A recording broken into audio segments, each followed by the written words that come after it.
কিভাবে পাশ করবেন? এই উত্তর এই হাদিসের ভিতরে আছে না নাই? হয়তো এরকম পরিস্থিতি আসতে পারে, যেহেতু এটা শেষ জামানা, হাদিসটাও নবীজি শেষ জামানার মানুষদেরকে উদ্দেশ্য করে বলছে। নবীজি বলেছেন শেষ জামানায় এমন জালিমরা আসবে যারা দিন বিরোধী, কোরআন বিরোধী অনেক ডিসিশন নেবে। তোমরা তাদের ডিসিশন মানলে ঈমান হারা, আর তাদের বিরুদ্ধে গেলে জীবন হারা। কোনটা করবা? নবীজি বলেছেন ঈসা নবীর সাথীদের মতো তাদেরকে করাত চালিয়ে, তাদেরকে মৃত্যুর ভয় দেখিও। জালিমরা যেভাবে মাথা নোয়াতে পারে নাই, ঠিক তোমরা সেইভাবে ঈমানের জন্য মাথা উঁচু করে থাকবা, শাহাদাতের ইজ্জাহে শামিল হয়ে যাবা, তাও জালিমের সামনে মাথা নত করবা না। আল্লাহ এমন ঈমান আমাদেরকে দান করে দাও।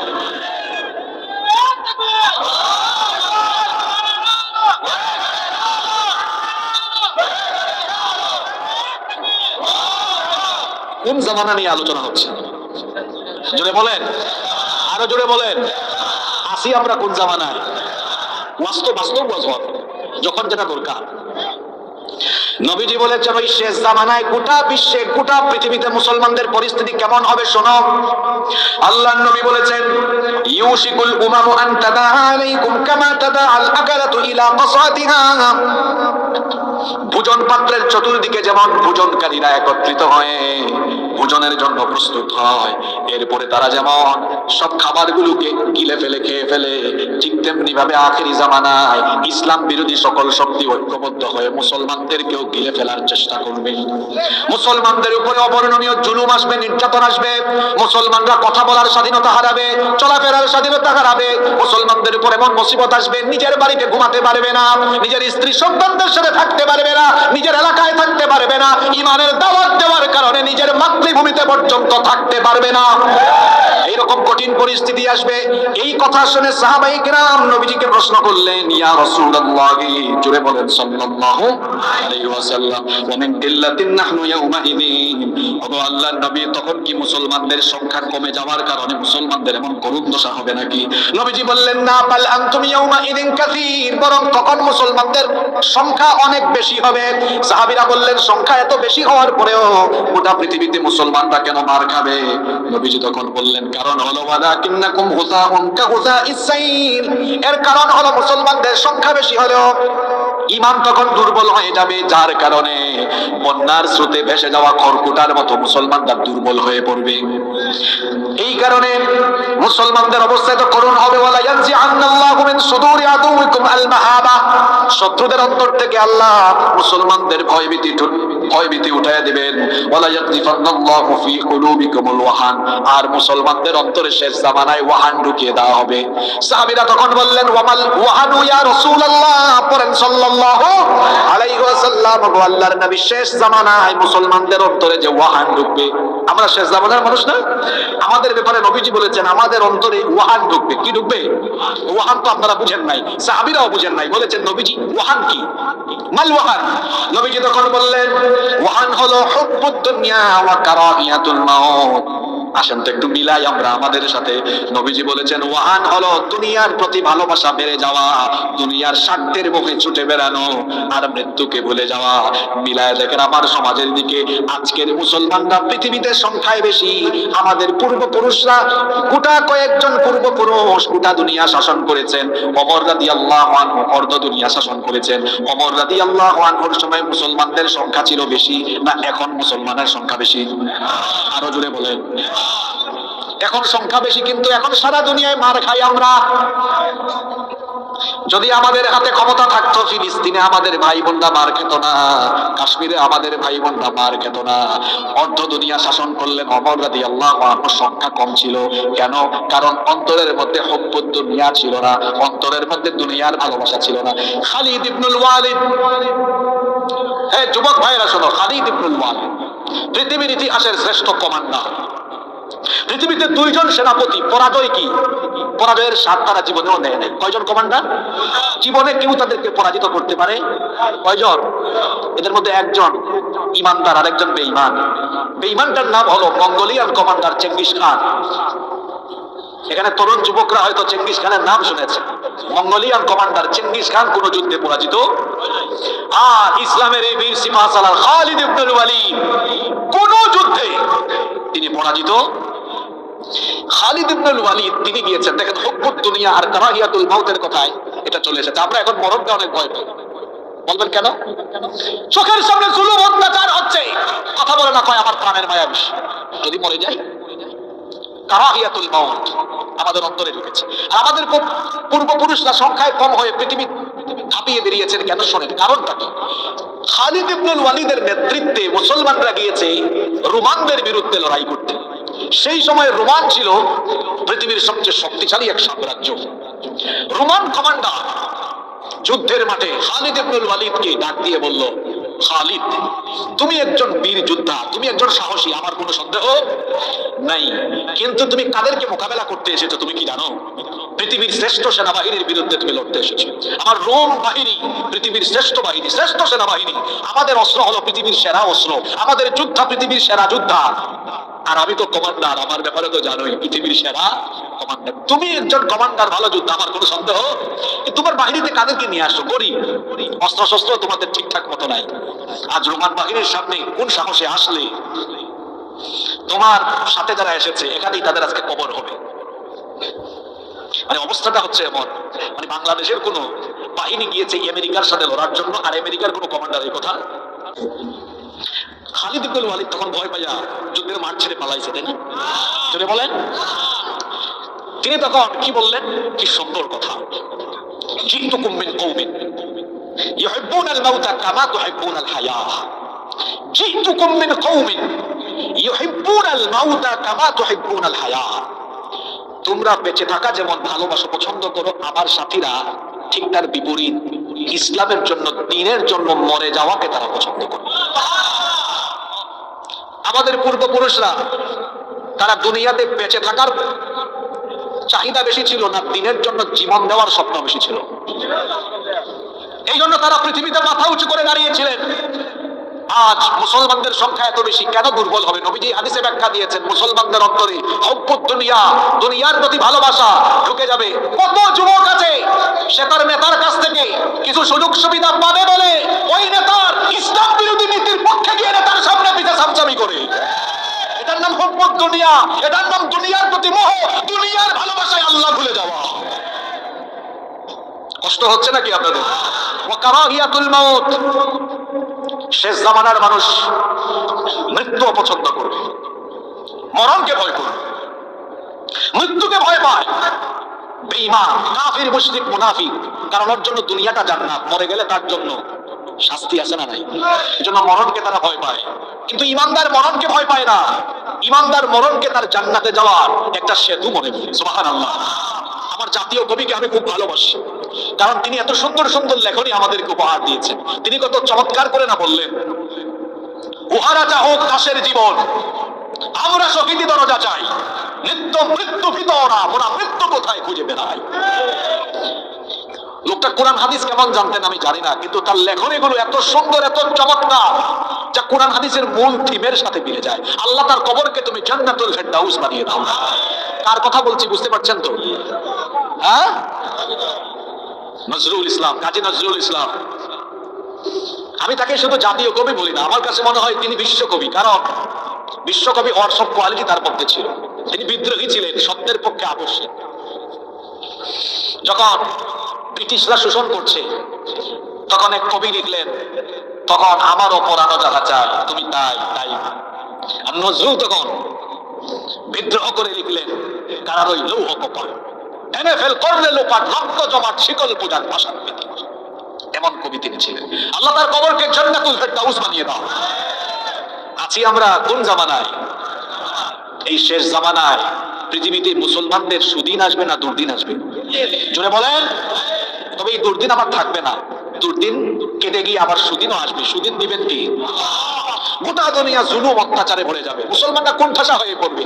আলেম ওলামা, ইসলামের বিজ্ঞজনেরা জুলুমে, নির্যাতনে নিষ্পেষিত হয়ে যাবে। মুসলমানরা স্বাধীনতা হারিয়ে ফেলবে, মুসলমানরা কথা বলার স্বাধীনতা, মুসলমানরা চলাফেরার স্বাধীনতা, মুসলমানরা দিন পালন করার সকল স্বাধীনতা হারিয়ে ফেলবে। গোটা পৃথিবীতে ইসলামের সূর্য অস্তমিত হয়ে যাওয়ার মতো অবস্থা শুরু হয়ে যাবে। পৃথিবীর সব দিকে মুসলমানদের হাজারি আত্মনাদ শুরু হবে। সারা দুনিয়ার মুসলমানরা তখন নতুন এক সূর্যোদয়ের অপেক্ষা করবে। গোটা দুনিয়াতে আত্মনাদ, হাজারি শুরু হবে, আল্লাহ আমাদেরকে তুমি মুক্তি দাও, আমাদের জন্য তুমি ত্রাণকর্তা পাঠাও। ঠিক সেই সময়ে আল্লাহ তাআলা তাম দুনিয়ার মুসলমানদেরকে এই সংকটময় পরিস্থিতি থেকে উত্তরণের জন্য ইমাম মাহদী আলাইহিস সালামকে পাঠিয়ে দিবেন। সুবহানাল্লাহ। শেষ জামানায় ইমাম মাহদী আসবেন। আর ইমাম মাহদী আলাইহিস সালাম যে আসবেন, আপনাদের কি কোনো সন্দেহ আছে? এখানে অনেক ওলামা মাশায়েখ বসে আছেন। কিয়ামতের আলামত হলো দুই প্রকার, আলামাতুস সুগরা ওয়া আলামাতুল কুবরা। ছোট আলামত আর বড় আলামত। ছোট ছোট আলামত প্রায় 130 এর উপরে আছে। এর মধ্যে ইমাম মাহদী আসার যতগুলো আলামত হাদিসে বলা হয়েছে, হাতে গোনা কয়েকটা আলামত ছাড়া আর সকল আলামতগুলো প্রকাশ হয়েছে। কোনটা প্রকাশিত হয়ে বারবার প্রকাশিত হচ্ছে। কিছু আলামত বাকি আছে, যেমন ফুরাত নদীর পানি শুকিয়ে গিয়ে ফুরাত নদী থেকে স্বর্ণের খনি উদ্ভাবন হওয়া, সেখানে যুদ্ধ হওয়া, তৃতীয় বিশ্বযুদ্ধ সামনে হবে, মালহামাতুল হুসনা বা মালহামাতুল কুবরা। গোটা দুনিয়াতে একটা বিশ্বযুদ্ধ শুরু হয়ে যাবে, মুসলমানদের বিরুদ্ধে খ্রিস্টানরা লড়বে, ইহুদিরা লড়বে, আর সেই যুদ্ধে আল্লাহ মুসলমানদের কি বিজয় দিবেন। আরো আসতে বলেন সুবহানাল্লাহ। যুবকরা শোনো, তরুণরা শোনো, সামনের পৃথিবী ভয়ানক। থার্ড ওয়ার্ল্ড ওয়ার, তৃতীয় বিশ্বযুদ্ধ অত্যাসন্ন। দেখেন না, তামাম দুনিয়ায় ইতিমধ্যে যুদ্ধের দামামা বেজে উঠেছে। সামনের সময়গুলো আরো ভয়ঙ্কর হবে। গোটা পৃথিবীতে মুসলমানরা নির্যাতিত হবে। এখন পৃথিবীতে মুসলমানরা আরামে আছে না মার খাচ্ছে? জোরে বলেন, আরামে আছে না মার খাচ্ছে? এইরকম দুর্দিনেই আল্লাহ তাআলা ইমাম মাহদী আলাইহিস সালামকে পাঠাবেন। ইমাম মাহদী আমাদের নেতা হয়ে আসবেন। আপনাদের কোনো সন্দেহ আছে? আপনাদের কোনো সন্দেহ আছে? এখন পৃথিবীতে এখন পর্যন্ত নিজেকে ইমাম মাহদী বলে দাবি করেছে এইরকম মানুষের সংখ্যাও কিন্তু কম না। মোটামুটি অনেকেই তাকে ইমাম মাহদী বলে দাবি করেছে। এখন ইমাম মাহদী কে হবেন, তিনি কোন বংশে, কোন এলাকায় আসবেন, কি তার পরিচয় হবে, তার মধ্যে কি কোন বা বৈশিষ্ট্য থাকবে, সেগুলো কি নবীজি আমাদেরকে জানান নাই? যদি বলেন জানান নাই, আমরা শেষ জামানার মানুষ হিসাবে এই সংক্রান্ত জ্ঞান অর্জন করা আমাদের জন্য ফরজ। কারণ আপনি না জানলে শেষ জামানায় নিজের ঈমান বাঁচাবেন কে? তো আসল মাহদী কে, ইমাম মাহদী কে, তিনি কোথা থেকে, কোন বংশ থেকে, কোন সময় আসবেন, সেগুলো আমাদেরকে জানিয়েছে আমাদের নবী মুহাম্মদুর রাসূলুল্লাহ সাল্লাল্লাহু আলাইহি ওয়াসাল্লাম। মাহদী এটা নাম না, এটা তার লকব, এটা তার উপাধি। ইমাম মাহদী আলাইহিস সালামের পরিচয় হাদিসে বর্ণিত হয়েছে। আমি ইমাম মাহদী আলাইহিস সালামের ব্যাপারে বর্ণিত হাদিসগুলো অধ্যয়ন করে ইমাম মাহদী আলাইহিস সালামের পরিচয় 10টি পয়েন্টে সুন্দর করে সাজিয়েছি। ইমাম মাহদী আলাইহিস সালামের পরিচয় হাদিসের আলোকে শুনেন। ইমাম মাহদীর পরিচয় হলো মোট 10টি। ইমাম মাহদীর 10টা বৈশিষ্ট্য তুলে ধরছি। নাম্বার 1, এক নম্বর নবীজি বলেছেন, ইয়াখরুজু ফি আখিরি উম্মতি আল মাহদী, আমার উম্মতের শেষ জামানায় ইমাম মাহদী আগমন করবেন। তাহলে এই হাদিস থেকে আমরা জানতে পারলাম ইমাম মাহদী আসবেন কোন জামানায়?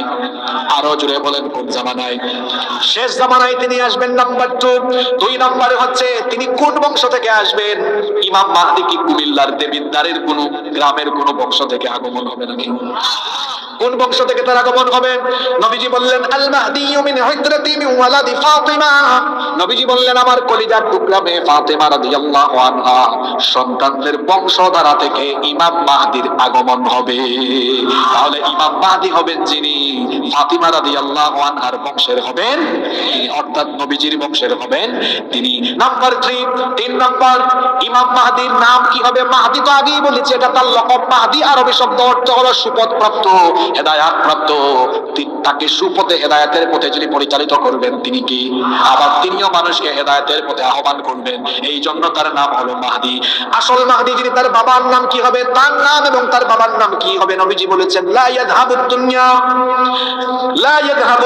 হাত্তা ইয়াবআসাল্লাহু রাজুলাম মিন আহলি বাইতি। নবীজি বলেছেন, ততদিন পর্যন্ত কিয়ামত হবে না যতদিন না আমার বংশধারা থেকে ইমাম মাহদী আগমন করে দুনিয়া শাসন না করেন।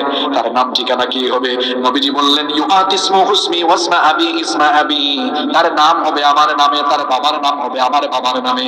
নবীজি বললেন, ইমাম মাহদীর নাম হবে আমার নামে, নবীজির নাম মুহাম্মদ। ইমাম মাহদী হবেন যিনি, তার নাম হবে মুহাম্মদ। নবীজির বাবার নাম হলো, আরো জোরে বলেন, আবার বলেন। নবীজি বলেছেন, আমার বাবার নাম হলো আব্দুল্লাহ, ইমাম মাহদীর বাবার নাম হবে আব্দুল্লাহ। তার মানে ইমাম মাহদীর নাম ঠিকানা হবে মুহাম্মদ বিন আব্দুল্লাহ। মনে থাকবে? নাম্বার 4 নম্বর, ইমাম মাহদীর দৈহিক বৈশিষ্ট্য কেমন হবে? নবীজি বলেছেন, আল মাহদিয়্যু মিন্নি আজলাল জাবহা। এই যে ললাট, ইমাম মাহদীর ললাট, তার কপাল হবে প্রশস্ত, কপাল কপাল হবে উজ্জ্বল, নবীজি বলেছেন আকনাল লানফ, নাকটা হবে লম্বা, এরকম হবে তার দৈহিক গঠন, অত্যন্ত সুন্দর অবয়ব, সুন্দর চেহারার মানুষ তিনি হবেন। নাম্বার 5, 5 নাম্বার, কোন সময়ে তিনি দুনিয়াতে আসবেন, কোন পরিস্থিতিতে, কোন প্রেক্ষাপটে ইমাম মাহদী আসবেন? আল্লাহর হাবিব বলেছেন হিনা ইউমলাউল আরদু কিসতাও হিনা ইউমলাউল আরদু যুলমান ওয়া জাওরা। গোটা দুনিয়াতে যখন জুলুম, অত্যাচার, নির্যাতন, নিপীড়ন, গোটা দুনিয়াতে যখন অন্যায় অবিচারে চলবে, ঠিক সেই সময়ে দুনিয়ার অন্যায় অবিচারকে দূর করে গোটা দুনিয়াতে ইনসাফ কায়েমের জন্য ইমাম মাহদীকে যিনি পাঠাবেন, গলার আওয়াজ বড় করে বলেন তিনি কি? নাম্বার 6, 6 নাম্বার, ইমাম মাহদী আলাইহিস সালাম তিনি যখন দুনিয়ায় আসবেন, এসে তিনি কি করবেন? আল্লাহর হাবিব বলেছেন ইয়ামলাউল আরদা কিসতাও ওয়া আদলা কামা মুলিআত যুলমান ওয়া জাওরা। তিনি আসার আগে গোটা দুনিয়ায় যেমন অত্যাচার নির্যাতন ছিল, অত্যাচার নির্যাতনকে দূর করে দিয়ে, অত্যাচার নির্যাতনের জুলুমের বিপরীতে গোটা দুনিয়ায় তিনি ন্যায় আর ইনসাফ দিয়ে ভরে দিবে। তার মানে ইমাম মাহদী আসার পরে দুনিয়ায় আর কোনো জুলুম থাকবে। নাম্বার 7, 7, এরপরে আল্লাহর হাবিব এখানে আরো কিছু কথা বলেছেন, ইয়াসবিহিল্লাহুল গায়ব। ইমাম মাহদী যখন দুনিয়ায় আসবেন, ইমাম মাহদী তো শাসন করবেন কোরআন দিয়ে, এই জন্য কোরআনের শাসনের বরকতে আসমান থেকে রহমতের বৃষ্টি নাজিল হবে, ওয়াতাখরুজুল আরদু নাবাতাহা, আর সেই রহমতের বৃষ্টির কারণে জমিন থেকে ফল ফসলের সমারোহে ভরে যাবে, অভাব থাকবে না, খাদ্যের অভাব থাকবে না, মানুষের পেটে ক্ষুধা থাকবে না, মানুষ অভুক্ত থাকবে না, না খেয়ে থাকবে না। যেই সমাজের, যেই রাষ্ট্রের শাসকগণ, যেই সমাজ, যেই রাষ্ট্রের নেতাগণ সৎ থাকেন, আমানতদার থাকেন, সেই সমাজ আর রাষ্ট্রের মানুষ কখনো না খাইয়া মরে। আর যেই সমাজ বা রাষ্ট্রের মানুষ, যেই সমাজ বা রাষ্ট্রের শাসক গোষ্ঠী, নেতা গোষ্ঠী চোর আর ডাকাত হয়, ওই সমাজ, ওই দেশে খাদ্যদ্রব্যের দাম বাড়ে, ওই সমাজে, ওই রাষ্ট্রে অস্থিরতা বাড়ে, মানুষের ঘরে খাবার থাকে, থাকবে কেমনে? কারণ চুরসামারের গোষ্ঠী নিজেরা খাইতে খাইতে তো শেষ। ক্ষমতায় থাকার সময় কতটুকু চুরি করছে ক্ষমতায় থাকাকালীন বোঝা যায় না, ক্ষমতা থেকে যাওয়ার সময় বা যাওয়ার পরে বোঝা যায়। ঠিক আছে কথা? ইমাম মাহদী আলাইহিস সালামের জামানায় মানুষের ঘরে খাদ্যের অভাব থাকবে না, অভুক্ত থাকবে না, মানুষ না খায়া থাকবে না। কারণ ইমাম মাহদী তো চোর ডাকাত দুর্নীতিবাজ নেতার মতো চুরি ডাকাতি কইরা বেগম পাড়ায় তিনি টাকা পয়সা পাচার করবেন না, আমানত ঠিকঠাক থাকবে। এই জন্য মানুষের মধ্যে অভাব থাকবে না, খাদ্যের ঘাটতি থাকবে না। ইউতিল মালা সিহাআন, ইমাম মাহদীর শাসনটা হবে এমন সুষম বন্টন নীতি চালু থাকবে। যেই সমাজ বা যেই রাষ্ট্রে সুষম বন্টন নীতি থাকে না, ওই সমাজের মধ্যে অভাব লেগে থাকে, ওই সমাজ, ওই রাষ্ট্র কখনো উন্নত হতে পারে না। আমাদের সময়ে, আমাদের সমসাময়িক সময়ে কিংবা আমাদের দেশের পরে স্বাধীন হয়েছে এরকম বহু দেশ পৃথিবীতে আছে যারা আমাদের চাইতে আরো ধনী হয়ে গেছে, কিন্তু আমাদের দেশে এত সম্পদ থাকার পরেও আমরা কেন তাদের মতো এত সমৃদ্ধ হতে পারলাম না?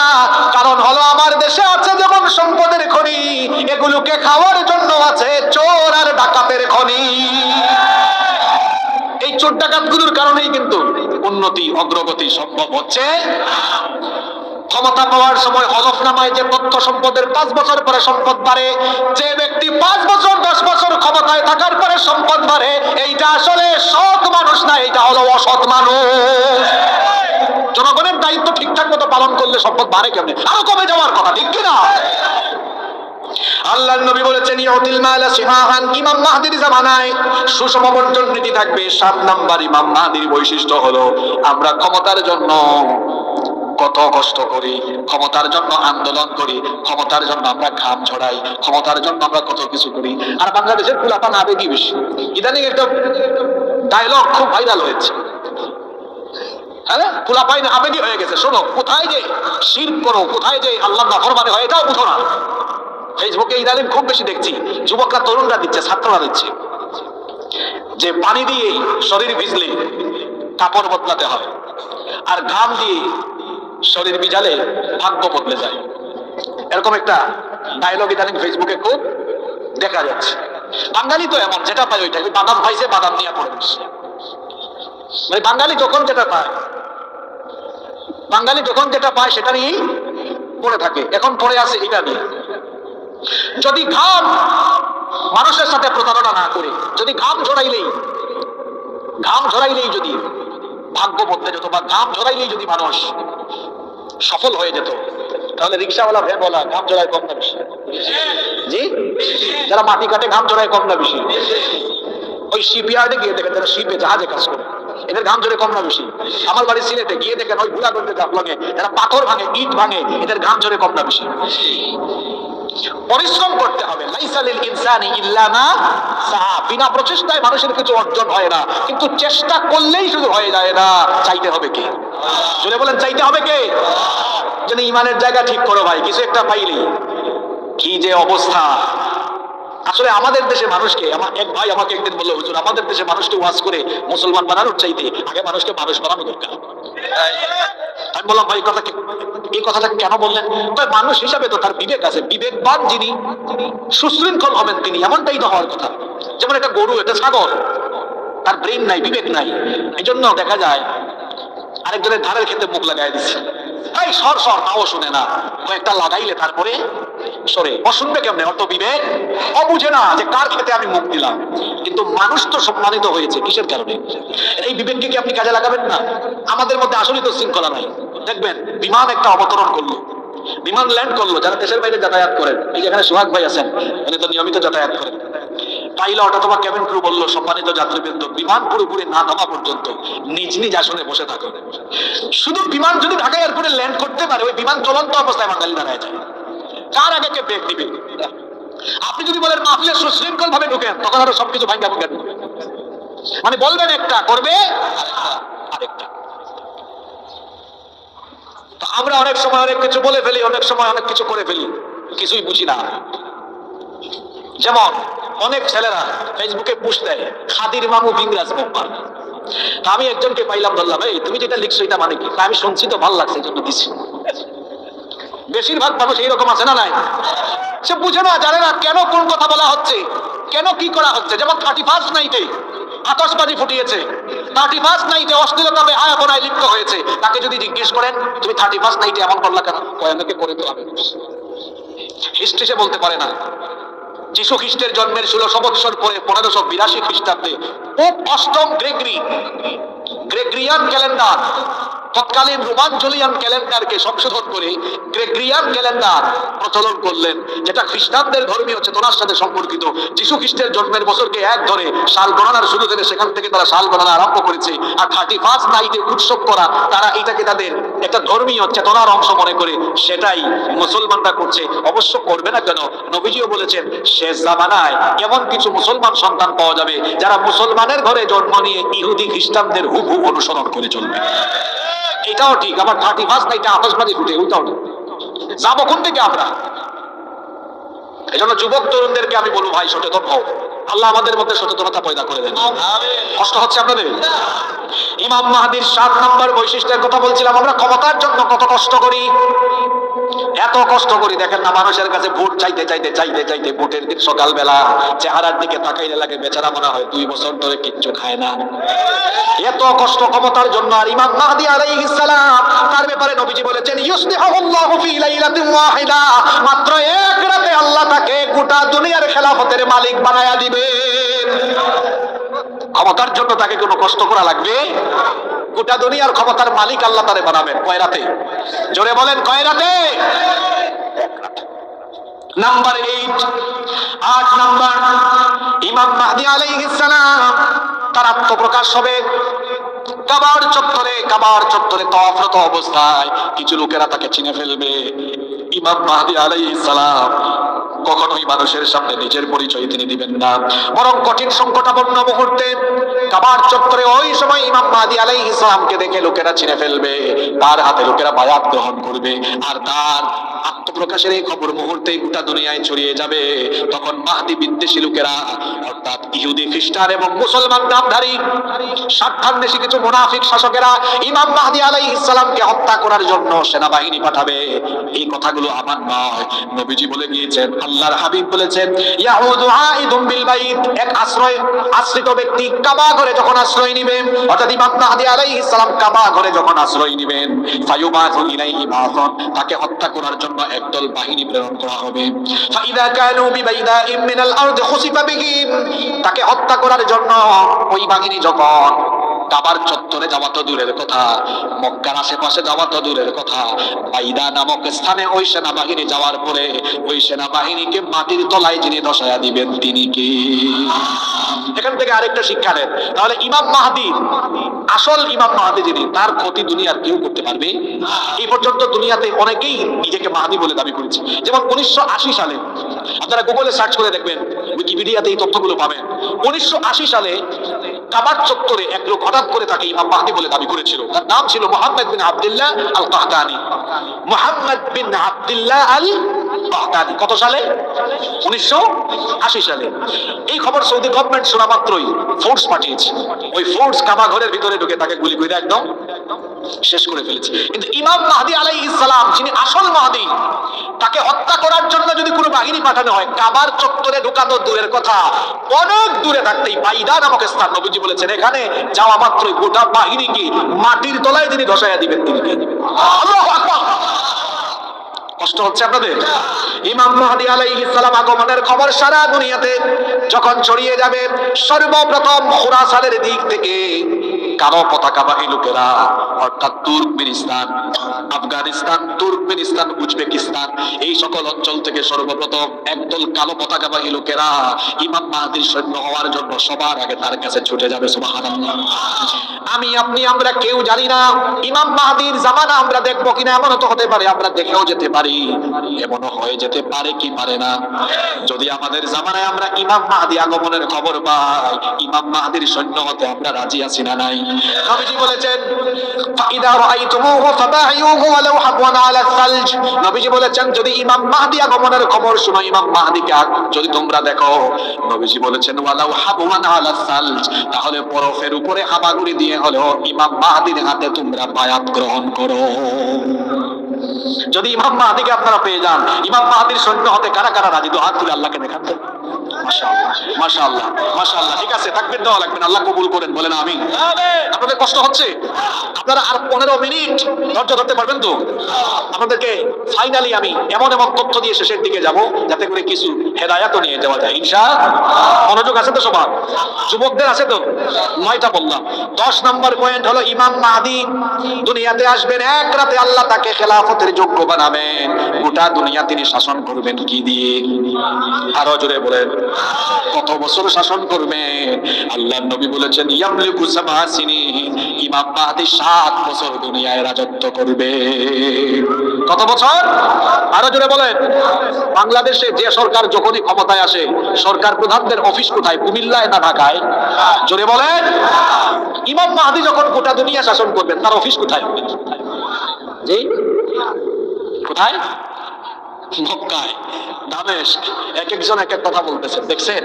এগুলো জানা দরকার আপনাদের। ইমাম মাহদী আলাইহিস সালামের হেডকোয়ার্টার কোথায় হবে? এই যে একদম ভাই কাছাকাছি গিয়েছেন, জেরুজালেম, ফিলিস্তিন। এখন ফিলিস্তিনে মার খায় কারা? এটাও কইতে পারলেন না। ফিলিস্তিনে মার খায় কারা? ইমাম মাহদী আসবে, তার ঘাঁটি, তার প্রধান অফিস ওই ফিলিস্তিনে হবে। যে ফিলিস্তিনকে অসভ্য ইহুদিরা এবং পশ্চিমারা যে ফিলিস্তিনকে নিশ্চিহ্ন করে দিতে চায়, এই মজলুম ফিলিস্তিনি হবে ইমাম মাহদীর হেডকোয়ার্টার, এবং ইমাম মাহদীর নেতৃত্বে মজলুম ফিলিস্তিনিরাই আগামীর বিশ্ব শাসন করবে। আপনাদের মনে সন্দেহ আছে? আপনাদের সন্দেহ থাকলে আপনাদের সন্দেহ নিয়ে আপনারা পুরো ফেলেন। এটা বলেছেন বড় হুজুর মুহাম্মদ সাল্লাল্লাহু। যেই ফিলিস্তিন এত নিপীড়িত, এত পৃথিবীর সবচেয়ে গুরুত্বপূর্ণ জায়গা এই ফিলিস্তিন। শেষ জামানার গুরুত্বপূর্ণ স্পট ফিলিস্তিন, সবচেয়ে গুরুত্বপূর্ণ জায়গা এই ফিলিস্তিন। এই ফিলিস্তিনকে বলা হয় নবীদের অঞ্চল। এখানে পৃথিবীর সবচেয়ে বেশি নবী রাসূল এসেছেন। এই ফিলিস্তিনে আছে মসজিদুল আকসা, যেই মসজিদে দুনিয়ার সকল নবী রাসূল নামাজ পড়েছেন। সুবহানাল্লাহ। এটা সেই অঞ্চল, যেই অঞ্চলকে নবীজি বলেছেন ফিলিস্তিনকে আরদুল মাহশারি ওয়াল মানশার, এটা হবে কিয়ামতের ময়দান। সুবহানাল্লাহ কইতে ইচ্ছে করে না আপনাদের? এই ফিলিস্তিন হচ্ছে শেষ জামানা গুরুত্বপূর্ণ স্পট, গুরুত্বপূর্ণ জায়গা। এই ফিলিস্তিন থেকে আগামীর পৃথিবী শাসন হবে। এখন দেখেন না, তাম দুনিয়া সকল মিডিয়া চোখ রাখে হোয়াইট হাউসের দিকে। কি হাউস? এটা কোথায়? ওয়াশিংটনে। কোথায়? আমেরিকার। এখন সবাই হোয়াইট হাউসের দিকে তাকায় থাকে। আর শেষ জামানা ইমাম মাহদী আলাইহিস সালাম আসার পরে ওয়াশিংটনের দিকে মানুষ তাকাবে না, মানুষ তাকায় থাকবে ফিলিস্তিনে ইমাম মাহাদির হেডকোয়ার্টার থেকে কোন খবর আসে, এটা বলবেন। আর আমেরিকার যে সকল লোকেরা সারা দেশে মোড়লগিরি করে, পৃথিবীতে 3টা অঞ্চল কিয়ামতের আগে থাকবেই না, এগুলো মাটির তলায় চলে যাবে, এগুলো পৃথিবীর মানচিত্রে আর। আমি কি আপনাদেরকে কিচ্ছা কাহিনী শোনাইতেছি? ওয়াজ শুরু থেকে এখন পর্যন্ত সবগুলো কথা কোরআন হাদিস দিয়ে বলে দিচ্ছে। নবীজি বলেছেন কিয়ামতের আগে সালাসাতু খুসুফুন ফিল আরদ, পৃথিবীতে বড় বড় 3টা ভূমিধস হবে, মানে ওই অঞ্চলগুলো মাটির তলে। আল্লাহ মনে হয় পারবেন না, আল্লাহর ক্ষমতা নাই তো। জি, এখন আমরা জানতে চাইলাম কোন অঞ্চল? নবীজি বলেছেন খাসফুন বিল মাশরিক, পৃথিবীর পূর্ব দিকের কিছু দেশ, ওয়া খাসফুন বিল মাগরিব, পৃথিবীর পশ্চিমের কিছু দেশ। পশ্চিমে কোন দেশ? আরো জোরে বলেন। এই যুবকরা কোথায়, ছাত্ররা কোথায়? তোমরা বিশ্ব মানচিত্র দেখো না? পশ্চিমে কোন দেশ? আমেরিকা সুদ্ধা, তার আরো কিছু গোলাম দেশ আছে, এগুলা থাকবে না, মাটির তলায় ধসায় দিবেন কি? আল্লাহ পারবেন না তো। আরেকটা আছে ওয়াখাসফুন বিজাজিরাতুল আরব, মধ্যপ্রাচ্যের কিছু আরব দেশ, অবশ্যই পরিণতির জন্য তারা নিজেরাই দায়ী। এই আরব দেশে তাদের সামর্থ্য থাকা সত্ত্বেও তারা নির্যাতিত নিপীড়িতদের পক্ষে ভালোভাবে দাঁড়ায় না। আমার মনে হয় এই পরিণতির কারণেই, এই কারণেই মনে হয় হাদিসে এই কথা বলা হয়েছে যে শেষ জামানায় কিয়ামতের আগে আরব উপদ্বীপের অনেক অঞ্চলকে আল্লাহ মাটির তলায় ধসাইয়া দিবেন। আপনাদের সন্দেহ আছে? এই ফিলিস্তিন হচ্ছে শেষ জামানার গুরুত্বপূর্ণ জায়গা, এখানেই ইমাম মাহাদির হেডকোয়ার্টার। আবার ইমাম মাহাদি শাসন করবেন জানি কয় বছর? জোরে বলেন। তার শাসনামলে এখন মুসলমানদের দুর্দিন না সুদিন? দুর্দিন না সুদিন? এই সুদিন চলবে। তার শাসনের শেষের দিকে আবার গোটা দুনিয়ায় মুসলমানদের উপরে ফিতনা চালানোর জন্য আসবে মাসিহুদ দাজ্জাল। মাসিহুদ, এই বেটা কানা দাজ্জাল আসবে কোন দেশে? বাংলাদেশে। এটাও আসবে কোথায়? জোরে বলেন। দেখছেন ফিলিস্তিন কত গুরুত্বপূর্ণ জায়গা, এখানেই দাজ্জাল আসবে। দাজ্জালের ফুল নেম কি? যেমন আমাদের অনেকের নাম হচ্ছে কবির, এটা তার নিক নেম, তার নাম, কিন্তু পুরা নাম কি? কবির আহমদ। তো দাজ্জাল এটা তার নামের একটা অংশ, তার ফুল নেম হলো মাসিহুদ দাজ্জাল। দাজ্জালের পুরা নাম কি বলেন তো? মাসিহুদ দাজ্জাল। মাসিহুদ। এখন প্রশ্ন হলো তার নাম মাসিহ কেন? একজন নবীকেও বলা হয় মাসিহ, বলেন তো সেই নবীর নাম কি? হ্যাঁ মাশাআল্লাহ, সবাই বলেন। ঈসা নবীকে মাসিহ বলা হয় কেন? আচ্ছা, আমরা ওযুর সময় সব অঙ্গ ধৌত করি আর একটা অঙ্গ মাসিহ করি, সেটা কি? মাসিহ মানে কি? মাসিহ মানে এটা ধৌত করা না, অসুবিধা নাই, সে তো কথা বলছে, অ্যাক্টিভ ছেলে মাশাআল্লাহ। মাসিহ মানে ধৌত করা নয়, মাসিহ মানে মোছা। মাসিহ মানে কি? ওযুর সময় আমরা মাথা কি করি? তায়াম্মুমের সময় কি করি? অঙ্গ প্রত্যঙ্গ। মাসিহ মানে মুছে দেওয়া। ঈসা আলাইহিস সালামকে মাসিহ বলা হয় কেন জানেন? অন্ধ ব্যক্তি চক্ষুকে মুছে দিতেন, আল্লাহ তার চক্ষু ভালো করে দিতেন। ঈসা আলাইহিস সালামকে মাসিহ বলা হয় কেন? কুষ্ঠরোগ ছিলেন তো আপনারা, ঈসা আলাইহিস সালামের কাছে কুষ্ঠরোগী আসলে এরকম হাত বোলায়া মুছে দিতেন, আল্লাহ কুষ্ঠরোগ ভালো করে দিতেন, এজন্য তাকে বলা হয়। এখন প্রশ্ন হলো হুজুর দাজ্জালকে কেন মাসিহ বলা হয়? সেও এরকম হাঁটাইয়া টাটাইয়া কিছু করবে না। মাসিহ শব্দের অর্থ হলো মুছে ফেলা, মুছা। দাজ্জালের একটা চোখ থাকবে, একটা চক্ষু মুছা। এটা 2 চোখা না, এটা কয় চোখা? জোরে বলেন। তার নাম মাসিহ কেন? কারণ সে এক চোখা, তার একটা চোখ মাসিহ, মুছে দেওয়া, চামড়ার নিচে ঢুকিয়ে দেওয়া থাকবে। আর থাকলো কয়টা চোখ? ওইটাও ত্রুটি মুক্ত না, ত্রুটি যুক্ত। ওই চক্ষুটা থাকবে আঙ্গুরের মতো ফুলা, দেখতে বাজে লাগবে। ওইটাও থাকবে, একটা থাকবে অন্ধ, কানা। এই কানা দাজ্জাল, তার একটা চক্ষু মুছে দেওয়া, কানা। আবার মাসিহ শব্দের আরেকটা অর্থ আছে আরবি অভিধানে। মাসিহ শব্দের অর্থ হলো ভূপৃষ্ঠে বিচরণকারী। এই দাজ্জালকে আল্লাহ তাআলা গোটা দুনিয়াতে ঘুরে ঘুরে ফিতনা চালানোর জন্য গোটা দুনিয়া সফরের অলৌকিক শক্তি দিবেন। এই জন্য তার নাম হলো মাসিহ, মানে ভূপৃষ্ঠ বিচরণকারী। আর তার আরেকটা নাম হলো দাজ্জাল। দাজ্জাল শব্দটি আদ-দাজলু মূল ধাতু থেকে এসেছে, এর অর্থ হলো ভণ্ড, প্রতারক। দাজ্জাল কি ভালো মানুষ না ভণ্ড? দাজ্জাল ভালো না প্রতারক? তাহলে তার নামের অর্থ কি দাঁড়ায়? প্রতারক, ভণ্ড। তার নামের অর্থ দাঁড়ায় ভূপৃষ্ঠ বিচরণকারী ভণ্ড।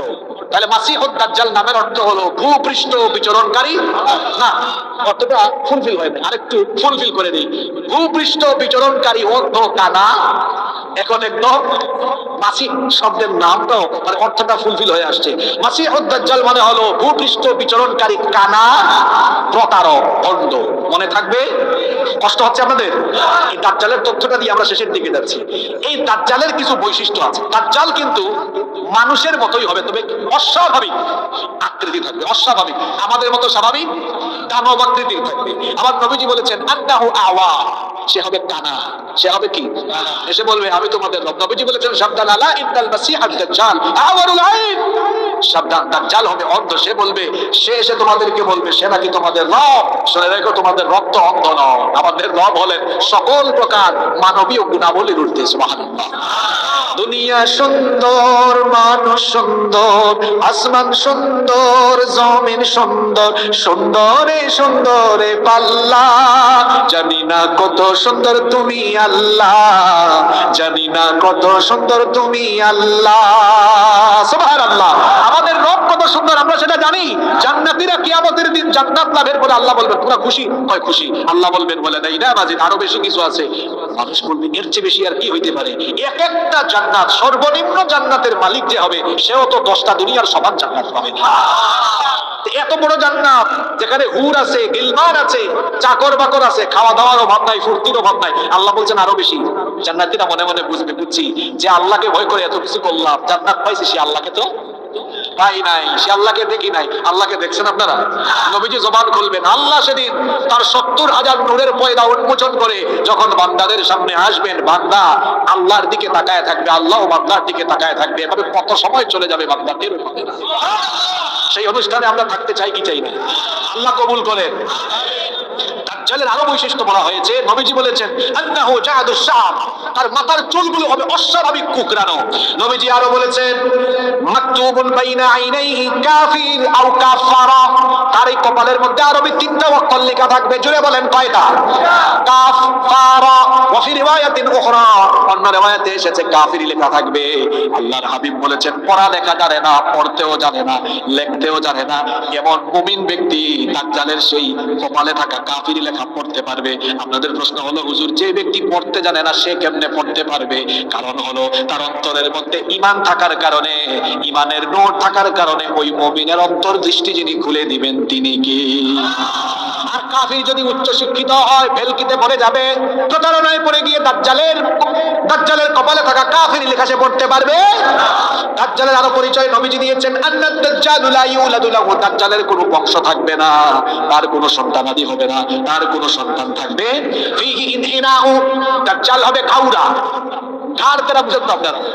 দাজ্জাল হবে ঘাউরা, ঘাড় তেরা। আজলাল জাবহা, আমার এই দাজ্জাল তার ললাট হবে অস্বাভাবিক প্রশস্ত। আল্লাহর নবী আরো বলেছেন আন্নাহু আফহাজ, তার দুই পা দুই দিকে ছড়াইয়া দিয়ে হাঁটে। ওই যে মুসলমানে খতনা করানোর পরে খতনা করা ছেলেরা দুই পা দুই দিকে দিয়ে হাঁটে। আপনারা আপনাদের এলাকায় আঞ্চলিক ভাষায় কি বলে? না না, ওই যে হাঁটে যেমনে হাঁটার স্টাইল কি সেগাইয়া সেগাইয়া, ওই দাজ্জাল এরকম সেগাইয়া সেগাইয়া হাঁটবে। এখানে হাসার মতো কিছু বলি নাই। রাস্তাঘাটে এরকম কিছু যুবক দেখা যায়, সুস্থ মানুষ, তাও দেখা যায় এরকম সেগাইয়া সেগাইয়া দাজ্জালীয় স্টাইলে হাঁটাচলা করে। এরকম করা যাবে? এই দাজ্জাল তার কি জন্ম হয়েছে নাকি হবে? কনফিউশন। দাজ্জালের জন্ম হয়ে গেছে, নবীজির জামানায় দাজ্জাল ছিল। কারণ নবীজি বলেছেন মা মিন নাবিয়্যিন ইল্লা ওয়াকাদ আনযারা উম্মাতাহুল আওয়ারাল কাযযাব, এমন কোন নবী নাই যে নবী তার উম্মতকে দাজ্জালের ব্যাপারে সতর্ক করেন নাই। দুনিয়ার প্রথম নবী থেকে শেষ নবী পর্যন্ত সকল নবী রাসূলরাই তাদের উম্মতকে দাজ্জালের ব্যাপারে সতর্ক করেছেন। আর দুনিয়া সৃষ্টির পর থেকে কিয়ামত পর্যন্ত দুনিয়ায় যত ফিতনা হবে তার মধ্যে ভয়ঙ্কর ফিতনা হলো দাজ্জালের ফিতনা। দাজ্জালের জন্ম হয়ে গেছে। দাজ্জাল কোথায় আছে? নবীজি বলেছেন ইন্নাহু ফি বাহরিশ শামি আও ফি বাহরিল ইয়ামান, ইয়ামান অথবা শামের অচেনা কোন সাগরে, অচেন কোন দ্বীপের মধ্যে দাজ্জাল আছে। দাজ্জাল দাজ্জালের যে জন্ম হয়ে গেছে, একটা ঘটনা বললে আপনারা বুঝে ফেলবেন। ধৈর্য যদি থাকে তো 3-4 মিনিটে ঘটনাটা কি বলবো, ঘটনাটা শোনাবো। দাজ্জালের যে জন্ম হয়েছে আর দাজ্জাল যে আছে, বন্দি আছে, একটা ঘটনা বলবো। এই হাদিসের বর্ণনাকারী সাহাবী হচ্ছেন মহিলা ফাতিমা বিনতে কাইস রাদিয়াল্লাহু আনহা। তিনি বলেছেন, ফজরের আযান আমার কানে যাওয়ার পরে আমি ওযু করলাম নামাজের জন্য। আমি ফজরের নামাজে মসজিদে নববীতে গেলাম, আল্লাহর নবীর পিছনে নামাজ পড়বো। আমি সেদিন নারীদের কাতারের সামনের কাতারে থাকলাম, আল্লাহর নবীর ইমামতিতে আমি নামাজ শেষ করলাম। নবীজি নামাজ শেষ করে সবাইকে লক্ষ্য করে মুচকি হেসে দিয়ে বললেন, সবাই বসো, তোমাদের উদ্দেশ্যে গুরুত্বপূর্ণ কথা আছে। আল্লাহর নবী ভাষণ আরম্ভ করলেন, সবাইকে উদ্দেশ্য করে বললেন, সকল নবীরাই দাজ্জালের ব্যাপারে তাদের উম্মতকে সতর্ক করেছেন, আমিও তোমাদেরকে দাজ্জালের ব্যাপারে সতর্ক করছি। আর দাজ্জালের ব্যাপারে আমি যে ঘটনাটা বলতে চাই, সেই ঘটনা আমাকে তামিম দারি শুনিয়েছে। তামিম দারি, পুরা নাম মনে রাখতে না পারলেও তামিম মনে রাখা যাবে কি যাবে না? এই তামিম দারির ব্যাপারে নবীজি বললেন, সে এতদিন খ্রিস্টান ছিল, এখন সে ইসলাম গ্রহণ করে মুসলমান হয়েছে। তামিম দারি লাখাম এবং জুজাম গোত্রের 30 জনকে সাথে নিয়ে নৌ ভ্রমণে বের হয়েছিল, সাগর ভ্রমণে বের হয়েছিল। জাহাজে উঠার পরে তারা পথ চলছিল, হঠাৎ করে সামুদ্রিক ঝড়ের কবলে, সামুদ্রিক ঘূর্ণিঝড়ে পড়ে যাওয়া দিগ্ভ্রান্ত হয়ে গেল, যার কারণে 1 মাস অবধি সাগরের তরঙ্গমালায় তারা হেলে দুলে চলতে লাগলো, পথ হারিয়ে ফেললো। এইভাবে করে 1 মাস পরে একদিন সূর্য ডুবার কিছুক্ষণ আগে একটা অচিন দ্বীপে তাদের জাহাজ নোঙ্গর করলো। তারা সবাই সেখানে অবতরণ করলো, অবতরণ করে তারা হাঁটা আরম্ভ করলো। কিছু দূর যেতে না যেতেই বিরাট রকমের একটা অদ্ভুত প্রাণী তারা দেখলো। তারা বলল, তুমি কে? সে তখন বলল, আনাল জাসসাসা, আমি হলাম জাসসাসা। জাসসাসা মানে হলো গুপ্তচর, গোয়েন্দা। তারা জিজ্ঞেস করলেন, এই অচিন দ্বীপে তুমি কার গোয়েন্দাগিরি করো? সে বলল, সামনে যাও, বুঝবা কার গোয়েন্দাগিরি করি। তারা আরো সামনে গেলেন, যেতে যেতে এক বিরাট দানবাকৃতির ব্যক্তিকে দেখলেন, যার হাতের কবজি থেকে নিয়ে এই ঘাড় পর্যন্ত বিরাট শিকল দিয়ে বাঁধা, পায়ের টাকলু থেকে হাঁটু পর্যন্ত শিকল দিয়ে, জিঞ্জির দিয়ে বাঁধা। এই অস্বাভাবিক আকৃতির দানবাকৃতির লোকটিকে দেখে তারা জিজ্ঞেস করলেন, তুমি কে? তুমি দেখতে এমন কেন? তোমার একটা চক্ষুও নাই। এত দানবাকৃতির ব্যক্তি তো আমরা কখনো দেখি নাই। আর এই অচিন দ্বীপে তোমাকে বাঁধা রাখলো কে? তুমি এখানে কি করো? সে তখন বলল, আমার পরিচয় জানবা পরে, তোমাদের পরিচয় বলো আগে। তারা তাদের পরিচয় দিলেন, এখানে কেমনে আসলেন সব বললেন। তখন সে বলল, আমি আমার পরিচয় দিব পরে, তোমরা আমার 3টা প্রশ্নের উত্তর দাও আগে। জুড়ে বলেন, কয়টা? 1 নম্বর সে প্রশ্ন করলো, বাইসানের খবর আমাকে দাও, বাইসানের খেজুর বাগানের খবর বলো। তারা বলল, বাইসান তো বিরাট শহর, বাইসানের খেজুর বাগান সম্পর্কে কেন জানতে চাও? সে বলল, বলো, কারণ আছে। আপনাদের প্রশ্ন হতে পারে, হুজুর বাইসান এটা কোন এলাকা? বাইসান এটা ফিলিস্তিনের অঞ্চল ছিল, দখলদার ইহুদিরা এখন বাইসানকে দখল করেছে। বুঝছেন তো বাইসান কোথায়? বাইসানের খেজুর বাগানের খেজুর গাছে কি খেজুর আসে নাকি? তারা বলল, হ্যাঁ, বাইসানের খেজুর বাগানের খেজুর গাছ থেকে এখনো খেজুর আসে, মানুষ সেই খেজুর বাগানের খেজুর খায়। 2 নম্বর প্রশ্ন করলো, তাবারিয়া উপসাগরের খবর আমাকে বলো। এই তাবারিয়া উপসাগর এটাও ফিলিস্তিনের অংশ। গুগলে বা ইউটিউবে সার্চ করবেন, এটার নাম হলো Sea of Galilee. Sea of Galilee. এটাকে অসভ্য দখলদার ইসরায়েলের অসভ্য ইহুদিরা ফিলিস্তিনিদের থেকে দখল করে ফেলেছে। সে বলল, তাবারিয়া উপসাগরে কি পানি আছে? তারা বললেন, হ্যাঁ, তাবারিয়া উপসাগরে এখনো পানি আছে, সেই পানি দিয়ে মানুষ চাষাবাদ করে, পানি এখনো মানুষ ব্যবহার করে। 3 নম্বর প্রশ্ন করলো, আমাকে জুগারের ঝর্ণার খবর বলো। কিসের ঝর্ণা? জুগারের ঝর্ণার খবর বলো। ওইটাও ফিলিস্তিনে, ওইটাও অসভ্য ইহুদিরা দখল করে রেখেছে। সে তখন বলল, জুগারের ঝর্ণার খবর বলো। তারা বললেন, জুগারের ঝর্ণায় এখনো পানি আছে, সেই পানি এখনো মানুষ ব্যবহার করে। সে বলল, ঠিক আছে, আমার 3টা প্রশ্নের উত্তর পেয়েছি। তুমি যেহেতু মক্কার মানুষ, আমাকে আরেকটা খবর বলো তো, মক্কায় একজন নবী আসার কথা, তিনি কি এসেছেন নাকি? আসলে এখন কোথায় আছেন, কি করেন? তারা বললেন, হ্যাঁ, তিনি এসেছেন, এখন মক্কায় নাই, হিজরত করে মদিনায় চলে গেছেন। সে বলল, তিনি কি কোনো যুদ্ধে অবতীর্ণ হয়েছেন নাকি? যুদ্ধ করলে কে বিজয়ী হয়েছে? তারা বললেন, হ্যাঁ, ইতিমধ্যে বদর হয়েছে, বদরে তিনি বিজয়ী হয়েছেন। কয়, হ্যাঁ, এমনটাই তো হওয়ার কথা, যে তার অনুসরণ করবে তারা সফল হবে। এবার তারা তাকে বলল, 3টা প্রশ্ন জানতে চেয়েছো, এবার বলো তোমার পরিচয় কি? আর তিনটা প্রশ্নই বা কেন করলে? সে তখন বলল আনা মাসিহুদ দাজ্জাল, আমি হচ্ছি মাসিহুদ দাজ্জাল। তখন তারা বললেন তো তুমি দাজ্জাল হলে এখানে কি করো?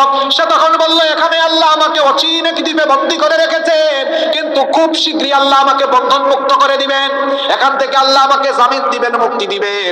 তখন তারা জিজ্ঞেস করলেন কখন আল্লাহ তোমাকে মুক্তি দিবেন, কখন তুমি দুনিয়ায় আত্মপ্রকাশ করবে, কখন তোমাকে গোটা দুনিয়ার মানুষ দেখবে, কখন তুমি গোটা দুনিয়ায় ঘুরে বেড়াবে? সে তখন বলল ওই যে একটু আগে তিনটা প্রশ্ন করলাম, ওই তিনটা প্রশ্নের ভেতরে আমার আবির্ভাবের আলামত আছে। তারা বলল বুঝলাম না, বুঝায়া দাও। তখন দাজ্জাল বলল আমি তোমাদেরকে প্রথম প্রশ্ন করেছিলাম বাইসানের খেজুর বাগানের খেজুর গাছে কি এখনো খেজুর আসে নাকি? তোমরা বলেছো হ্যাঁ, কিন্তু খুব শীঘ্রই বাইসানের খেজুর বাগানের সব খেজুর গাছ মরে যাবে, একটা খেজুর গাছও থাকবে না।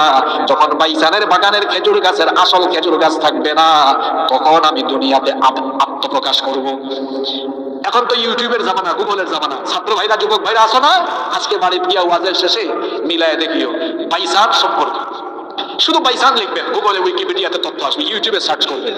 বাইসান এই অঞ্চলটাকে ফিলিস্তিনিদের থেকে ওরা দখল করেছে। কারা কারা? কারণ তাদের নেতার নাম কি এটাও জানেন না। তাদের নেতার নাম কি? তারা তাদের নেতাকে রিসিভ করার জন্য নেতা আগমনের আলামতের স্থানগুলো তারা আগে থেকেই দখল করে রেখেছে। যুবকরা ঘুমায় আছে, এরা এগুলো জানেও না। ওই বাইসানকে তারা দখল করেছে। আর বাইসানের খেজুর বাগানের মূল খেজুর গাছ এখন একটাও না। এই ইহুদিরা মেক্সিকো থেকে বেশ কিছু খেজুর গাছ এখানে লাগিয়েছে। সে বলল 2 নাম্বার প্রশ্ন করলাম সি অফ গ্যালিলি, বুহাইরা তাবারিয়া উপসাগর সম্পর্কে বললাম। তোমরা বলেছো তাবারিয়া উপসাগরে পানি আছে, খুব শিগগিরই তাবারিয়া উপসাগরে কোনো পানি থাকবে না। যখন পানি থাকবে না তখন আবার আত্মপ্রকাশ হবে। দেখেন দাজ্জাল আসার 2 নাম্বার আলামত প্রকাশিত। বর্তমানে সি অফ গ্যালিলি তাবারিয়া উপসাগরের পানি কিন্তু শুকায়া যাচ্ছে। 3 নাম্বার প্রশ্ন করেছে জুগারের ঝর্ণা সম্পর্কে। তারা উত্তর দিয়েছেন জুগারের ঝর্ণায় পানি এখনো আছে। সে বলেছে জুগারের ঝর্ণায় খুব শিগগিরই পানি শুকায়া যাবে, যখন পানি থাকবে না তখন আমি আসবো। দাজ্জাল আসার যে 3টা আলামত, এই 3টা আলামত কিন্তু প্রকাশিত হয়ে যাওয়ার পথে। কথা কি বোঝা যায়?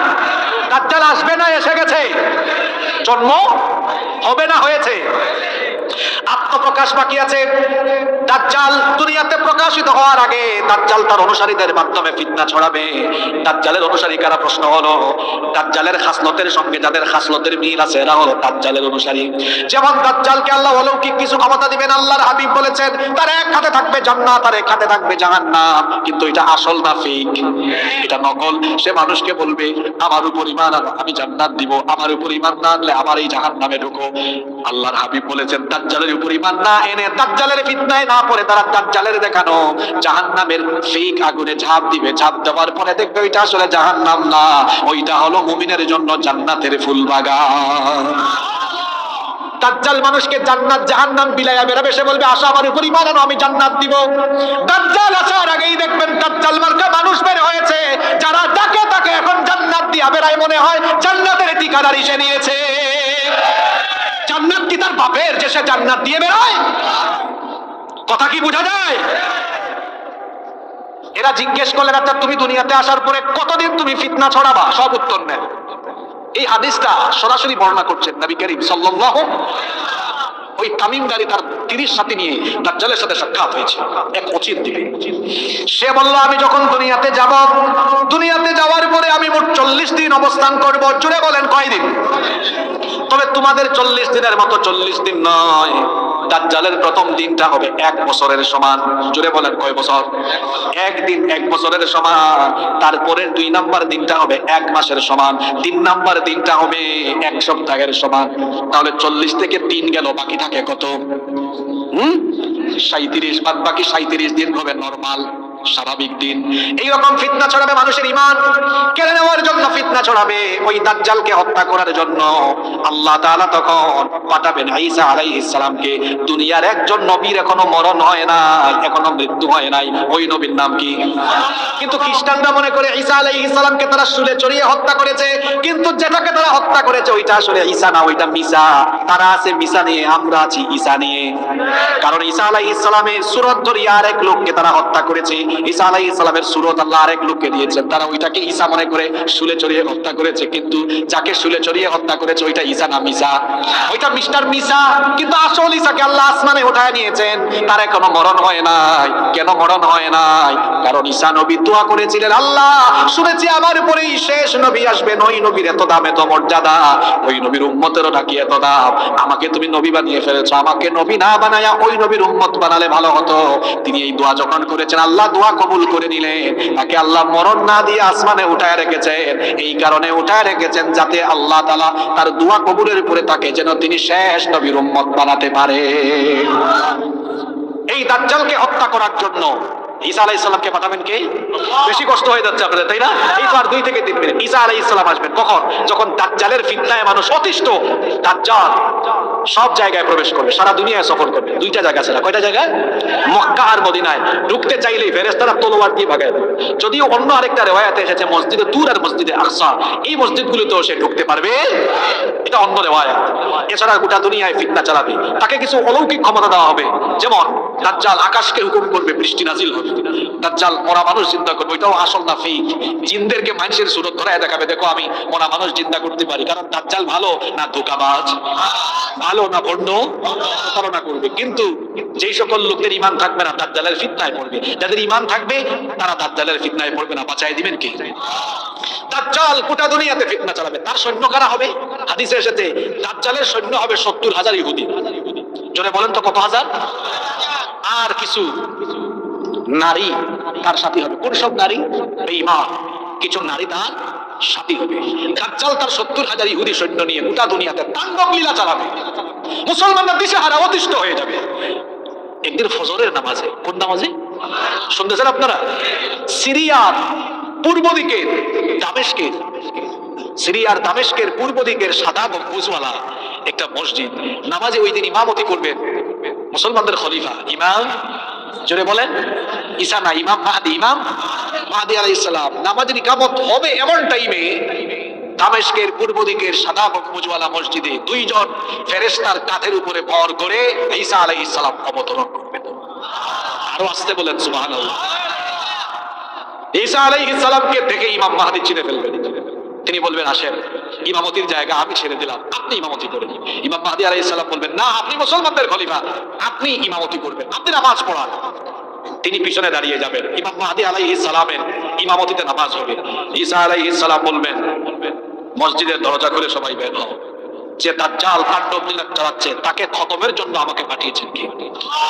মসজিদ থেকে বের হয়ে দেখবেন দাজ্জালও তার বাহিনী নিয়ে চলে এসেছে ইমাম মাহদি আর ইমাম মাহদি আলাইহিস সালামের অনুসারীদেরকে হত্যা করার জন্য।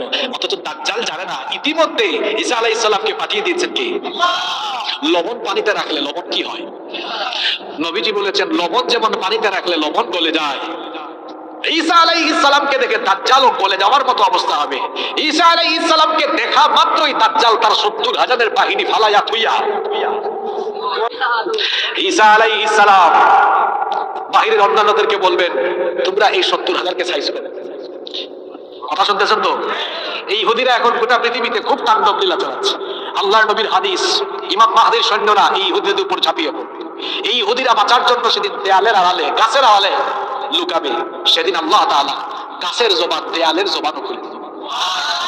গাছ, দেওয়াল, দেওয়াল, দেয়াল এবং গাছ কথা বলবে, হে আল্লাহর সৈন্য, ইমাম মাহদির সৈন্য, আল্লাহর দ্বীনের মুজাহিদ, আমার আড়ালে এক ইহুদি, কুখ্যাত ইহুদি আছে, তাহলে ধরো আর শেষ করো। আল্লাহু আকবার। আর ওইদিকে দাজ্জালকে তারায়া ইমাম মাহদি আলাইহিস সালাম নিতে নিতে নিতে নিতে দাজ্জালকে ফিলিস্তিনের বাবে লুদ ওখানে গিয়ে ইমাম মাহদি ঈসা আলাইহিস সালাম দাজ্জালকে ধরবে, ধরার পরে ওখানেই তারে শেষ করবে। এখন প্রশ্ন হলো, হুজুর এই বাবে লুদ এইটা কোন জায়গায়? এইটাও ফিলিস্তিনের অংশ আগে ছিল, এখন ফিলিস্তিনে নাই, এখন তেল আবিব শহর। তেল আবিব চিনেন আপনারা?